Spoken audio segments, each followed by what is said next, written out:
everybody. This is John Craig, and you are with us for Walking in Spirit and Truth. It is a good evening, is it not? I hope it is where you are. My name is John Craig, and my wife Sandi and I pastor Life of Worship here in Amarillo, Texas. And so it's pretty cool.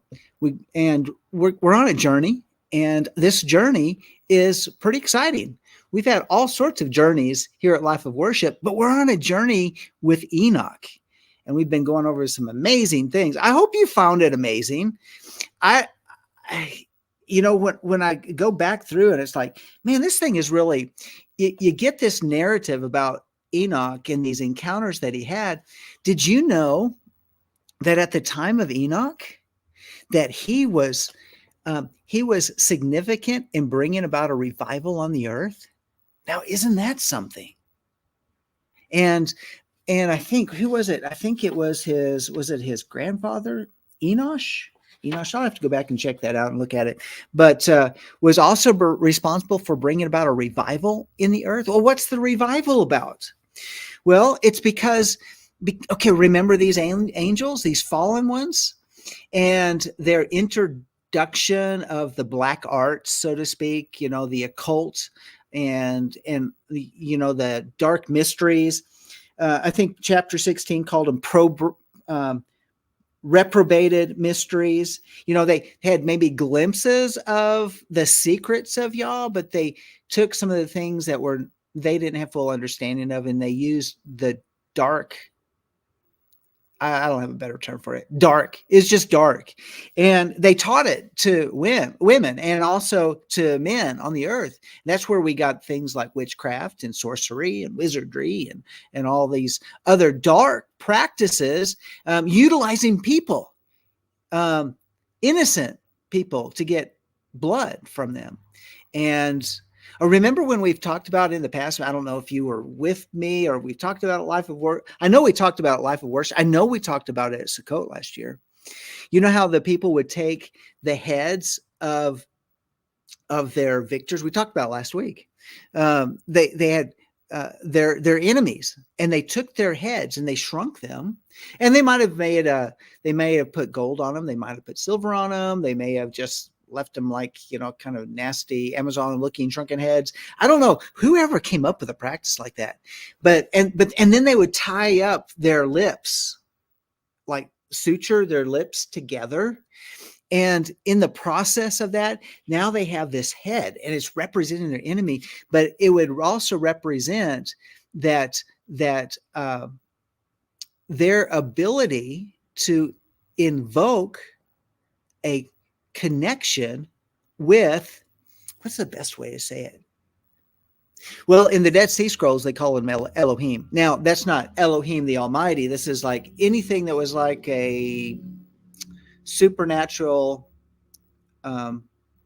character in the unseen realm. They called it an Elohim, the Elohim. So anyway, they would take these maybe fallen angel, demonic, whatever, and they would have these mouth opening ceremonies. You think, what is that about? Well, it's where they would take, hey, I got a new head here. We got to do a mouth opening ceremony. And they would set the head down, and they would have a ceremony where they would invoke the presence of an Elohim, or shall we say a demon. A demon is a disembodied spirit from a dead Nephilim, dead giant.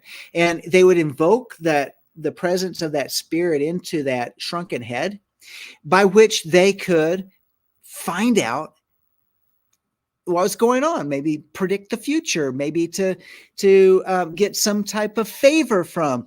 And of course, there's always an exchange, and in exchange for a favor, then one would always have to give something of themselves. And the demonic entrapment is nothing to be played with. It really isn't. It's really quite dangerous. I think everybody knows that.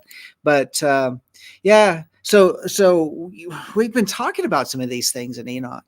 By the way, we have here at Life of Worship, if you haven't ever joined us, join us for our Torah portion on Shabbat. It's at noon on Shabbat, and you can go to the Life of Worship Ministries YouTube channel, Life of Worship Ministries YouTube channel, and join us there and be part of the chat in there.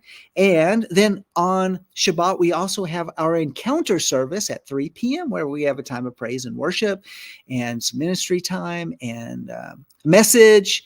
And so all of that. Hey, Linda, it's good to see you. And so we would love for you to come and join us. But if you're in town, if you're in Amarillo, Texas, because Amarillo is on the way and you're on I-40 and you're going to Albuquerque or you're going to Oklahoma City or you're passing through from Dallas and you're heading to Denver or vice versa, you can, and you're going to be coming through on Shabbat. We'd just love for you to stop by. Just saying. Okay. Also, we didn't really say much about this on Shabbat, but just to say this, if you have a love gift or an offering, or maybe a Shavuot offering or a tithe, something that you have set aside for Yah and you've prayed about it, you can make an offering to the Life of Worship Ministry and help us support this broadcast, to make our broadcast better for you.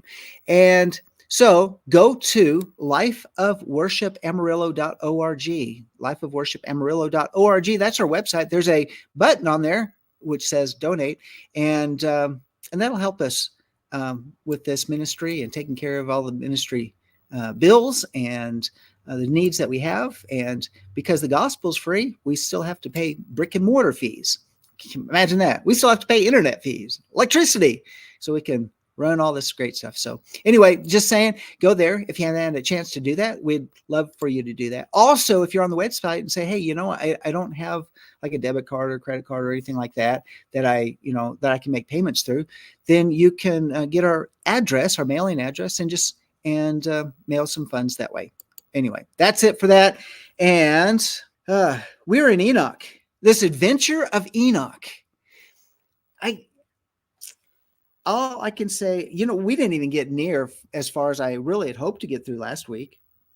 And Enoch was going through an adventure. Well, yeah, he's been on this adventure, but one of the places that he had been was, of course, Yahweh had taken him. In fact, he was escorted by some very well-known angels.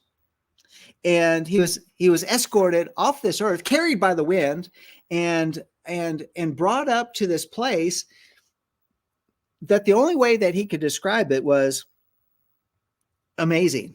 I mean, well, using the terms that he used, I mean, it was like the crystal stones in the walls, the crystal pavement, the shimmering crystal that's the ground, and then like up above, it was like these how do you call it, agitated stars and like fiery appearances, and he goes into another doorway which is even bigger, and there's a throne in there and all this bright light shining around it, and he hears a voice that's coming from it, and which says, come up hither, and literally he's brought close to the presence of Yah on that throne. And we made those parallels about how John he had an experience like that over in John chapter 4. We also have, and also in John, in the book in Revelation chapter 4, and then also in Revelation chapter 21, very similar to 19, 20, 20, 21, 22. There's this interesting parallel. And Paul, of course, I don't know if I know a man 14 years ago who was in the body or out of the body. I don't know. But he tells of this experience that was so overwhelming that he couldn't even tell about it. So I'm wondering, did they go to the same place? Very interesting connections here. And so it's interesting because we know these biblical narratives, and then we have this, some would call it an extra biblical narrative of Enoch. And yet everything that we see in Enoch, we see parallels to. We see thematic connections that are within the scriptures, the New Testament scriptures, in the Old Testament scriptures, all of it together. So I just think it's very interesting. But he has this encounter, and then he's given a message from Yahweh to give to the watchers, because the watchers really want him to intercede before the throne and say, please let us off the hook. We did wrong. We'll never do it again. Can you believe a watcher to do that?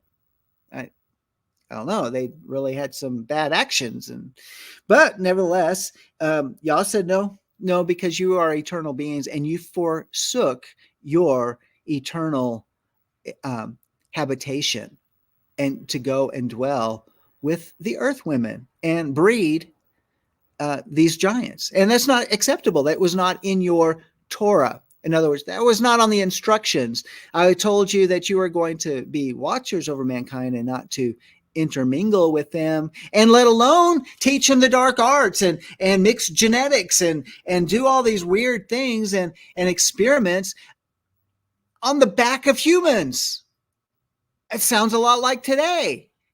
Did you ever wonder, like, what's going on today? And you see all of this manipulations, and it's like, whose inspiration is being brought back around to us? But of course, Yeshua says it'll be as in the days of Noah, and Enoch was right before Noah, and Enoch was, when one person said raptured. I don't really like the word rapture, but Enoch was no more. He didn't die. He was no more. And so he was taken out of the picture, and his son died, and then came, and Noah's there, of course. They all knew each other. And I think Noah, just think about this. Don't you think that Noah would have had just an inspiration from Enoch? And yet, do you remember when we were talking about this? I think it was over when we were talking about the Book of the Giants, and Enoch questioned, I think it was Methuselah. He said, what about this guy Noah? I'm not too sure about him. And so because he's like the grandson or great grandson, I don't remember, somewhere along there, and he's like, I don't know too much about this guy. What do you think? And Methuselah, he says, no, this guy's right on track. I mean, after all, Noah was called a preacher of righteousness. So remember how in the Dead Sea Scrolls, how specifically maybe even the War Scrolls, I think it's the War Scrolls, talks about this war between the sons of light and the sons of darkness, and we're not talking like spiritual beings and non-spiritual beings. We're talking about specifically sons of light, those who continue to follow the paths that was even handed down from Enoch to Noah to Abraham, all the way down to Moses and to Aaron, and through that lineage to the house of Zadok. And this is the lineage that was maintained for 1,000 years until 175 BC, and then it was corrupted, and the Zadokite priesthood were kicked out, and so they left. They went into the area of Qumran and some other places, and they were the ones that said, we consider ourselves the sons of light, and those usurpers over there in Jerusalem, who we've come to know as the Pharisees and the Sadducees, are the sons of darkness. And why? Because this house of Zadok, these people, they call themselves the Yahad, or the way. And the Nazarenes are considered part of this group, and they look at them and they said, well, they're like a cult. They're not following the word. So I just think there's all these times of revival, and Enoch brought a revival during his time. I think that's pretty amazing that Enoch, preached righteousness, and he received a great respect even from the watchers and from the giants of the time, and that would also go to stand for any of the people that were there. So Enoch had a lot of respect because he was a preacher of righteousness, and then Noah was called a preacher of righteousness. He was carrying that same torch, and all the way to the ark, and yet in his time, how many people just didn't make it? I mean, it was just him and 7 others, 8 in the boat. So that I find very interesting as well. But we're not there yet. We're not there yet. But Enoch's going to be talking about a flood. He's going to have some prophetic information and insight about a flood that's coming. So where did we leave off? We left off over See, we did 17, 18, 19. Okay, we went in chapter 20. We were talking about all of these angels that are escorting Enoch, and then Enoch went not.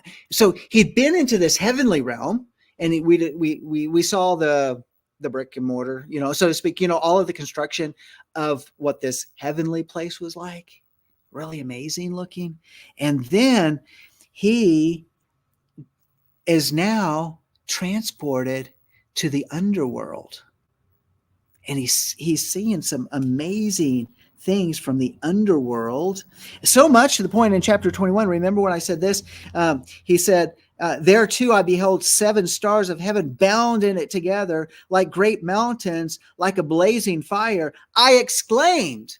I mean, this, first off, to see, this is a description of 7 of the watchers, and they're bound. And he says it was like a flaming mountain.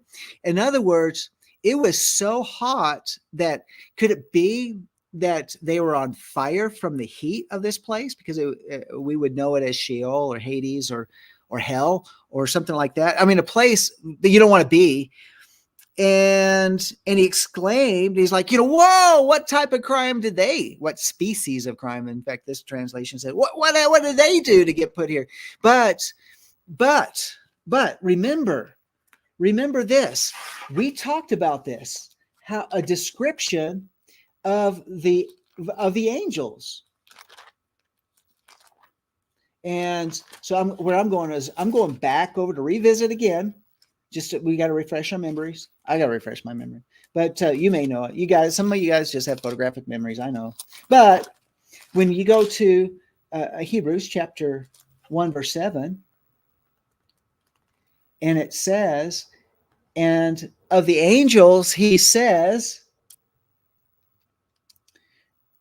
who makes his angels winds and his ministers a flame of fire. A flame of fire.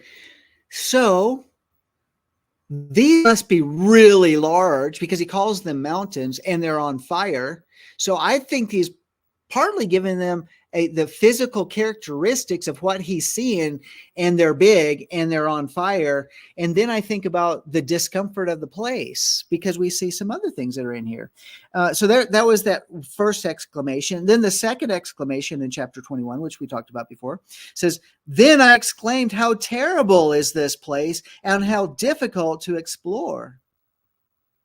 So, because why? He just saw in verse 5, where he says, where I beheld the operation of a great fire blazing and glittering, in the midst of which there was a division. Columns of fire struggled together to the end of the abyss, and deep was their descent, but neither its measurement nor magnitude was I able to discover, neither could I perceive its origins. Then I exclaimed, how terrible is this place, how difficult to explore. And in Uriel, one of the angels who was with me answered and said, Enoch, why are you alarmed and amazed at this terrific place? Remember how we, connect terrific to terror, like a very terrorful place. If that's a word. I just made it up. I mean, terrorful, full of terror. Okay. And, a place at the site of this suffering. This, he said, is the prison of the angels, and here they are kept forever. Yeah, and then we went into that whole aspect of, don't you know that even you will judge angels? And the very fact that, the angels will be brought out for the time of judgment, and then they'll be put back in. Because they forsook their heavenly abode. Tammy, Paul Begley makes up words all the time. Well, if it works, it fits, right? Steve Quayle does too. Did you ever notice that? Steve Quayle does too. Okay, so maybe that's just a good precedence, and I'm just, people have a lot to say. Might say some stuff. All right, might be good. Maybe get some good things to follow. Maybe not. I don't know. All right. So, So what does it say about these? Chapter 22, then Raphael, one of the holy angels who were with me, answered and said, these are the delightful places where the Ruach, the souls of the dead, will be collected. For them, for they were formed. What? Wait a minute. These are the delightful places where the Ruach of the souls of the dead will be collected. For them were they formed, and here will be collected all the souls of the sons of men. These places in which they dwell shall they occupy until the day of judgment, until their appointed period. Their appointed period will be long, and even until the great judgment. And I saw the Ruach of the sons of men who were dead, and their voices reached to heaven while they were accusing.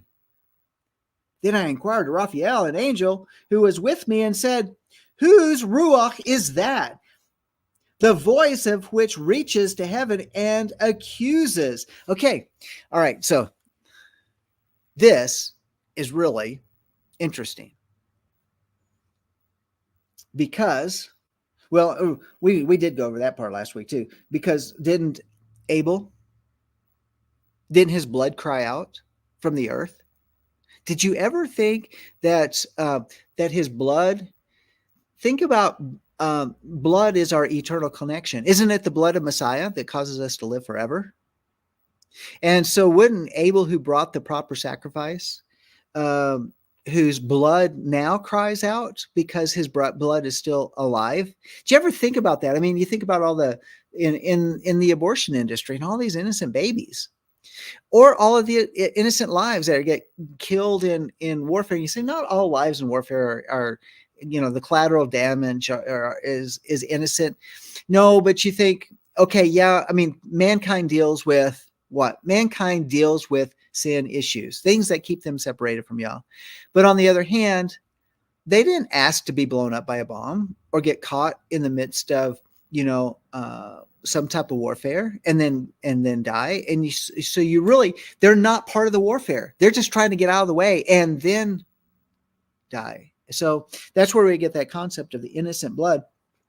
The dark world feeds off of their blood, the blood of the innocent, the blood of the babies, the blood of all of that. And here Abel, his voice reaches to heaven and accuses. Why would his voice accuse?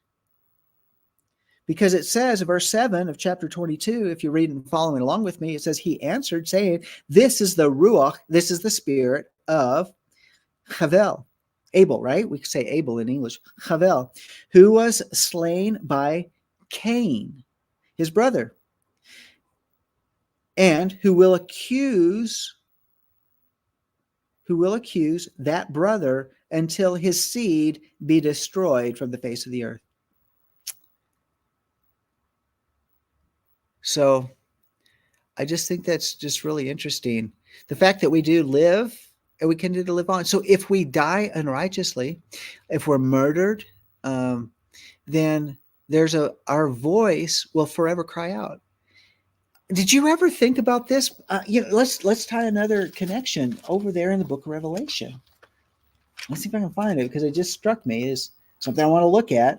So in the book of Revelation, it's one of the seals. Let's see. How about the fifth seal? It's in chapter 6 of Revelation. Chapter 6 of Revelation. Verse 9. Then he broke the fifth seal. I saw underneath the altar the souls of those who had been slain because of the word of Yah and because of the testimony which they had maintained. Okay. Now, think about it. Abel's offering was accepted.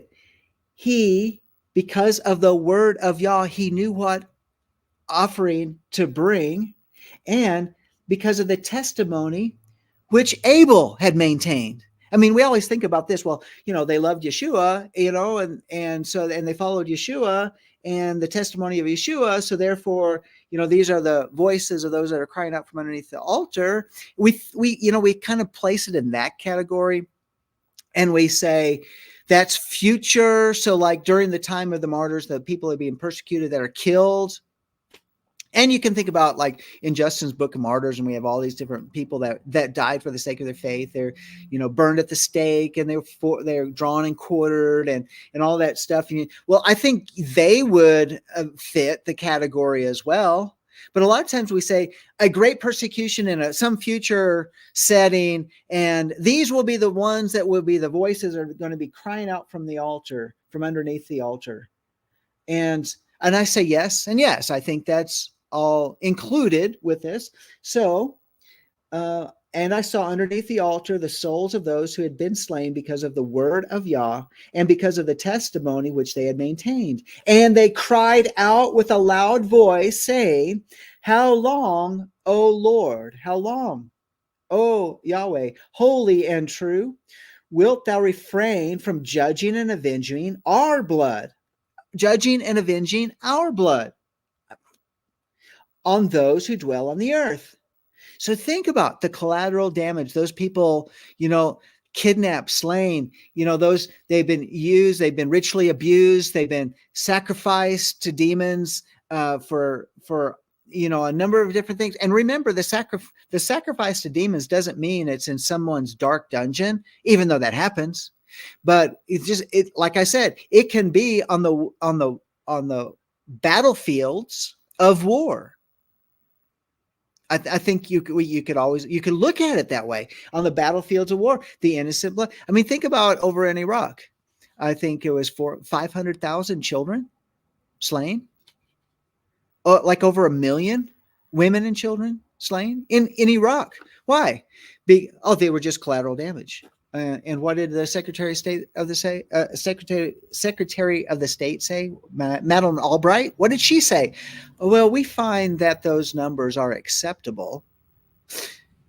Who in their right mind, with any sense of humanity, would find that 1 million innocent people? We're talking about children, women, and children. Let alone, what about the men that were slaughtered? And say, well, maybe they're not so innocent. Well, maybe they were innocent. They were just in the wrong place at the wrong time. Because indiscriminate mass bombing, okay, don't let me get on a soapbox, kills a lot of innocent people. Non-military targets being blown up. Why? Not even infrastructure issues to hinder the ability of a military to fight back and to create chaos and confusion. But no, we're just talking about indiscriminate bombing, carpet bombing of certain areas, and that's how a lot of people died. Is that right? Innocent bodies, innocent people, souls. I think about the believers that, for example, like in Gaza, that were in the churches. They're filling the churches. They didn't know where else to go, and then they had bombs dropped on them. They didn't do anything. They're just praying for deliverance. And I think probably they would be, some of these would fit the bill. Something to think about. There's so many that because of evil people do evil things, and it doesn't matter what side one would be on. There's no even reason to be tribal about it, but other than to say, I want to be on the side of light and not on the side of darkness. Okay. So going on, so their cry is, wilt thou refrain from judging and avenging our blood on those who dwell on the earth? Like, which ones? Well, the ones who took our lives, that spilt our blood. I mean, think about it. If babies could talk, the ones that were slain, and which they can, I believe they can, and they cry out to Yah, and I think it's very similar to what we just talked about. So they joined the ranks with Abel, Havel, Abel, who they've all suffered persecution and martyrdom as a result of their faith. I think about the great hall of witnesses over there in the book of Hebrews, and how many were slain for the sake of the kingdom. So moving on. In fact, did you know this? That those that after 175, during the Seleucid Empire and the Hasmonean Empire, and when the Pharisees, Sadducees, they were in control and in power, empowered by the Seleucids, the Seleucid kingdom, the Greeks, and they would send out posses. They would send out posses in order to find the true believers, the ones that were among the Qumran community, and the ones that consider themselves the sons of light. They would send out posses in order to capture, to persecute, and to torture and to kill. Yeah, that's what they did. I mean, tell me, is that right? No wonder, Yeshua. What about this? John the Immerser. His father was Zechariah, right? His father was Zechariah, who went mute when he was in servicing there within the temple, and he had the angel Gabriel show up, and he said, "You're going to have a son. You're going to name him John." He's like, "I don't know. I don't have John in my in my family name." He says, "No, his name's going to be John."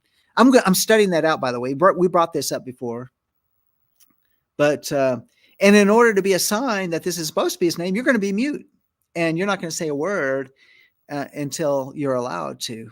And so now Yeshua talks about these prophets that were killed between what was it, like between the altar and the laver or something like that. And he said, and Zechariah. Well, was it Zechariah, who is attributed to be the writer of one of the prophetic books or the minor prophets? Or was it Zechariah, the father of John the Immerser, John the Baptist? I think it's a strong possibility it could be the father of John the Immerser, John the Baptist. Because after John is born, we don't hear anything else about him. Why would he be killed? Because he was not one of the Pharisees or Sadducees, right? He preached the gospel that Moses, that Aaron, that Abraham preached, and he wasn't into the oral Torah, and he wasn't into that stuff. He said, no, we're going to just follow the word. We got a good precedence, 1,000 years of history here that we've been following. Why do we need to change it up, change the dates, change the rules, all that sort of stuff? And so I think they murdered him. I think he was the one that was murdered. They were going after John the Immerser, John the Baptist, the rightful high priest, inherited because his father would have been put in that place. Well, his father wasn't around. He was the next in line. John the Immerser, a voice crying out in the wilderness, is captured by Herod, an Edomite. An Edomite. What do you mean an Edomite? Yeah, he is a descendant of Esau. An Edomite was they were forced to convert to Judaism at the edge of the sword. And so these are the sons of Esau forced to become Jews. And I'd say following in the sect of the Sadducees and the Pharisees, and that of the Hasmoneans, and which, so the Hasmoneans, which, is the Maccabees, the Hasmoneans, and that's what Herod was. And so he liked John the Immerser. He's like, this guy, he's a scary dude. I mean, after all, look at his diet. But his diet was honey and lentils. The Bible says locust, but that's a word. It's lentils. It's everywhere. In Israel, you can find lentils everywhere, and so it's cheap food. You can find it, and the poor would eat it. And so he'd bring John in to talk to him because he was very interesting. Why? Because from that community, they were very much tied to the prophetic voice of Yah. Herod wanted to know prophecy. He thought John the Immerser was very interesting. That's why when we get all these prophecies that are in the New Testament, these are all prophecies that are all connected, that we have found in these discoveries of the Dead Sea Scrolls, and sometimes in multiple copies. And so it wasn't necessarily a new thing, but a reiteration. And so even with John's prophecies, it's like, did he get a new revelation, or is he bringing forward, and possibly even some new revelation added to it, some of the things that this priestly community had been talking about? So anyway, So I just think about it, and it takes us back. So here's John talking about these martyrs, and a prophetic outlook, but he's seeing these souls cry out from underneath the altar, and this is what Enoch is seeing. That even Enoch is seeing the soul of Hevel, the soul of Abel crying out from the altar. What an interesting connection. And so that's why I think Enoch is, this extra biblical book is actually not really extra biblical. It just seems to be part of the open canon. The open canon. Okay, let me ask you this question. Did the canon ever get closed? I think we talked during Torah portion. I have so many things that run through my mind during the course of the week. In the Torah portion, this last week at Life of Worship, we were talking about, did the canon ever get closed?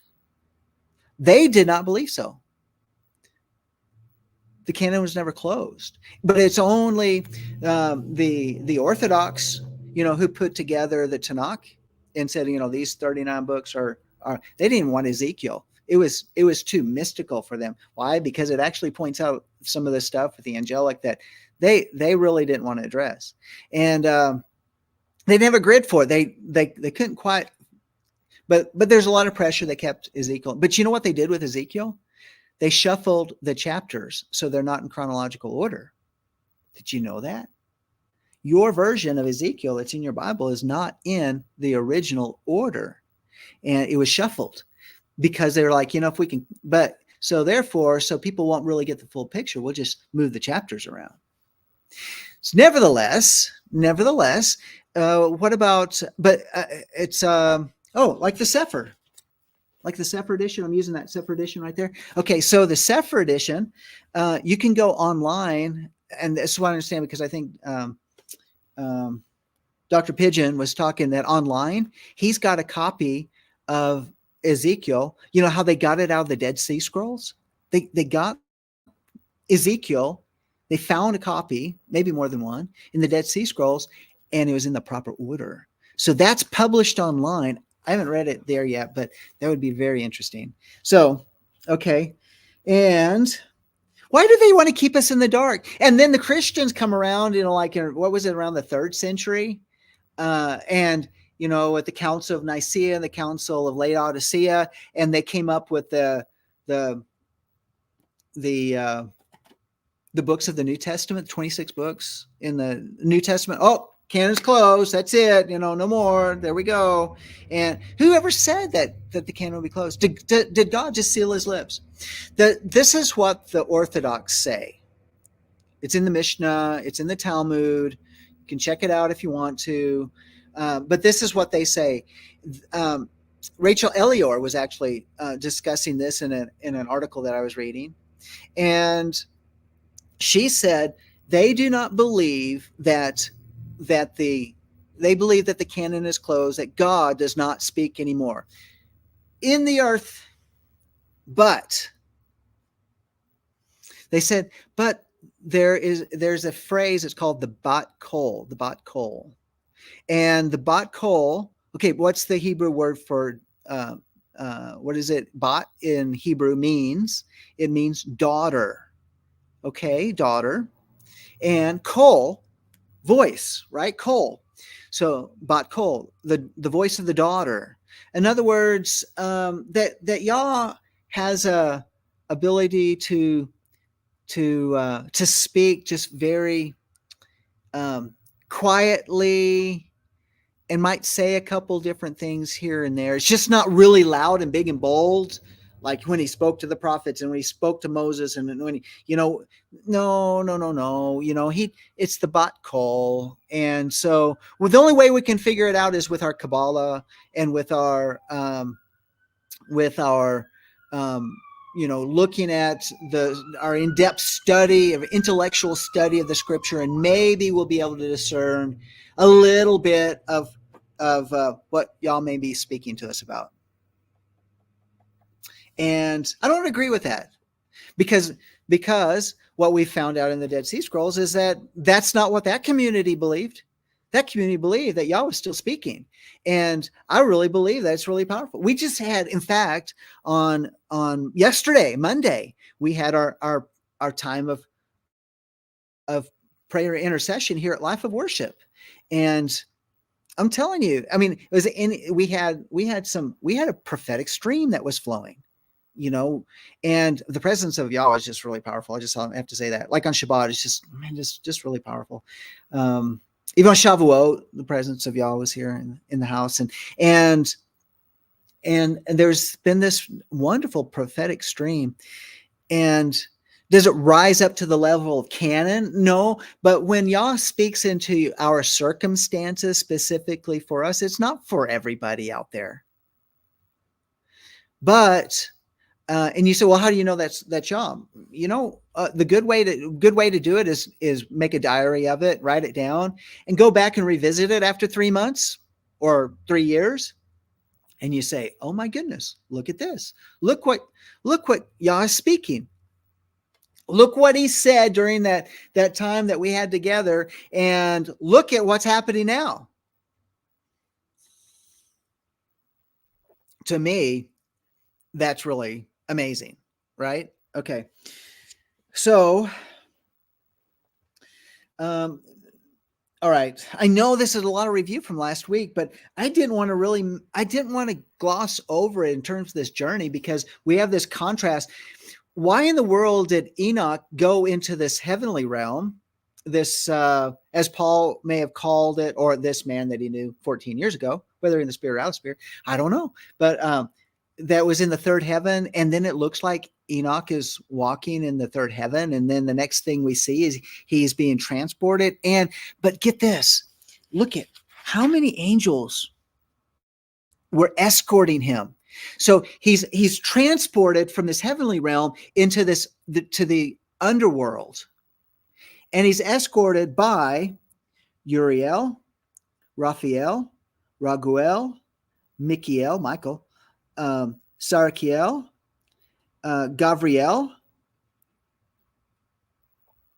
That looks like 6. I counted 6, right? That's 6. There's 6 of these main authority type angels escorting him to the underworld. Well, I think that's pretty good company to be in. So I guess, I mean, it's certainly something. You don't want to go for a visit, and you certainly don't want to end up being there and waiting for the time of judgment. But he's being escorted there. But just think, what a comforting troop. There we go. It's a comforting troop to stand guard and watch over you as we go through all these terrifying, what do you call them? Chambers of hell. I mean, we see these structures, and we see this fire, and as fire that's falling as far as you can see, and as below and above, and these mountains of fire, which are these watchers. And then so this discussion is going on, and it's talking about that the seed that perish. So the seed that perish, or the souls of men, and it says that there's these places that the souls of men are kept.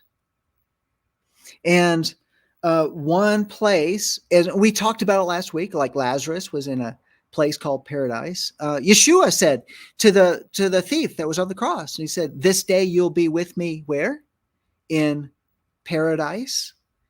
So in this holding chamber that, I mean, that's our English word for paradise is, pretty cool. I mean, I'm thinking of some wonderful beaches and palm trees and, all right, that's what we would call paradise on earth. But, a place that is, really quite hospitable, as we wait for the day of judgment, the day that the next thing. What is the next thing? Is it the return of Yeshua? Or shall we say the resurrection? Waiting for the resurrection, and then the 8th day. or the eighth day and the resurrection, what, has it all happening there at the same time. And wow. So they're in a pretty nice place being held.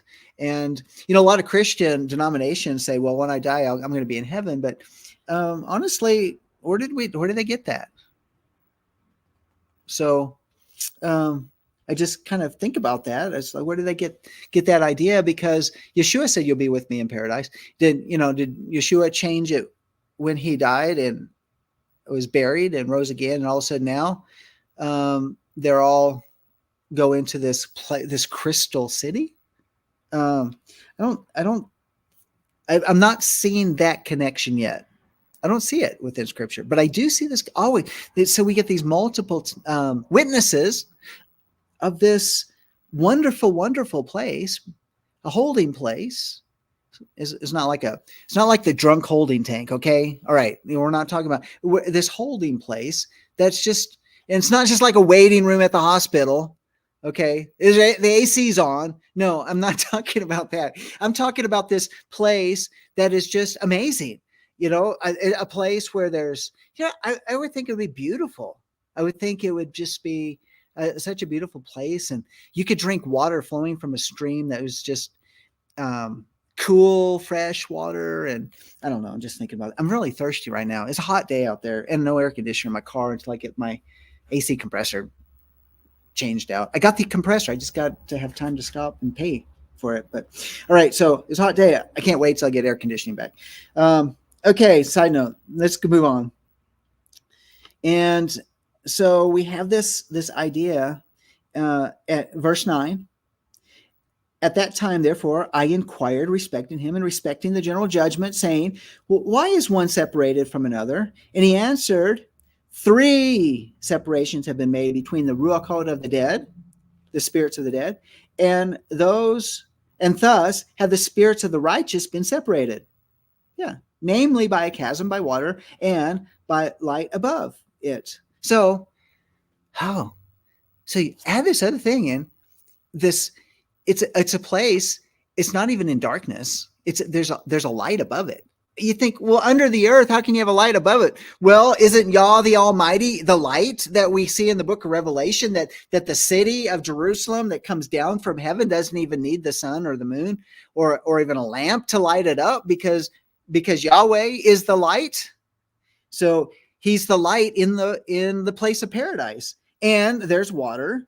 And so it's cool. All right. That's a nice place. I want to be counted in those numbers. If I have to leave this planet, at least leave the surface of this planet and until the time of the resurrection. So it looks good to me. But it says, and Paul says, to be absent from the body is to be present with Yahweh. Does it sound like anybody's sleeping down there? People use that term soul sleep. I don't think so. If Abel is crying out saying, who's going to take care of Cain and his lineage until they're wiped off the face of the earth? What about these souls underneath the altar? Okay, just saying. It just seems to make sense. Okay, all right, that's enough. You know what I'm saying. I'm just connecting dots. In the same way, likewise, our sinners separated when they die and are buried in the earth, judgment not overtaking them in their lifetime. Here their souls are separated. Moreover, abundant is their suffering until the time of the great judgment, the castigation, and the torment of those who eternally execrate, whose souls are punished and bound there forever. And thus has it been from the beginning of the world. Thus has there existed a separation between the souls of those who utter complaints and of those who watch for their destruction, to slaughter them in the day of sinners. A receptacle of this sort has been formed for the souls of the unrighteous men and of sinners and of those who have completed crime and associated with the impious, whom they resemble. And their souls shall not be annihilated in the day of judgment, neither shall they arise from this place. Then I blessed Elohim and said, blessed be my Adonai Yahweh, of glory and of righteousness, who reigns over all forever and ever. I mean, after all, he just comes to this whole conclusion. It's like, wow, y'all's got it together. He knows what's going on. Did you ever wonder why the scripture tells us that that hell is expanding? I think that this place in Sheol or Hades or whatever that Enoch is talking about, I think it was smaller than it is today.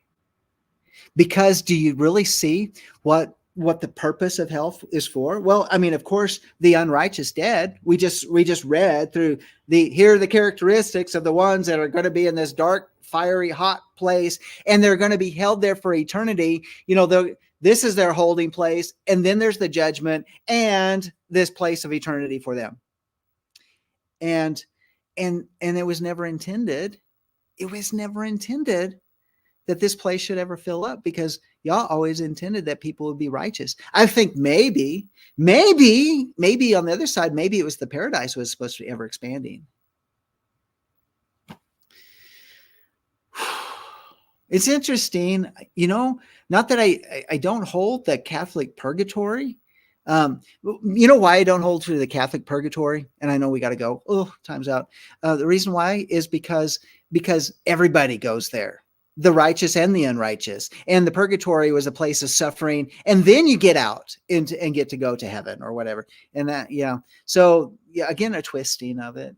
Yeah, I know, Linda, I know you don't believe it, but that's where they mess it up. Those doctrines of demons that mess people up. That's what it is. All right, I'm just making fun, but it's true. Oh, what a good time. We're done. Can you believe this hour is over? We're going to pick it up next week in chapter 23. I promise we're going to do that. And so thanks for joining me. And until next time, and until Shabbat, shalom, shalom.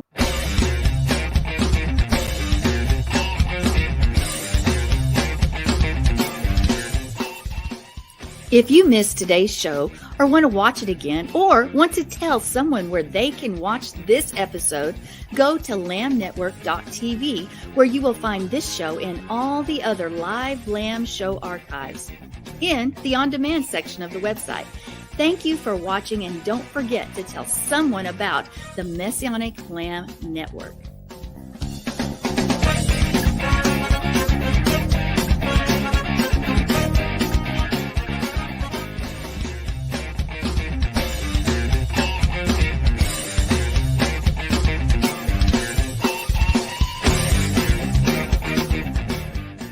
We are richly blessed to bring you what we believe is the fullest, most diverse, yet up-to-date progressive teachings, discussions, and prayer programming you can find anywhere on this planet. Be sure to take the tour of the lambnetwork.tv website. I'm Sandi Craig, thanking you for joining us on the Messianic Lamb Video Network.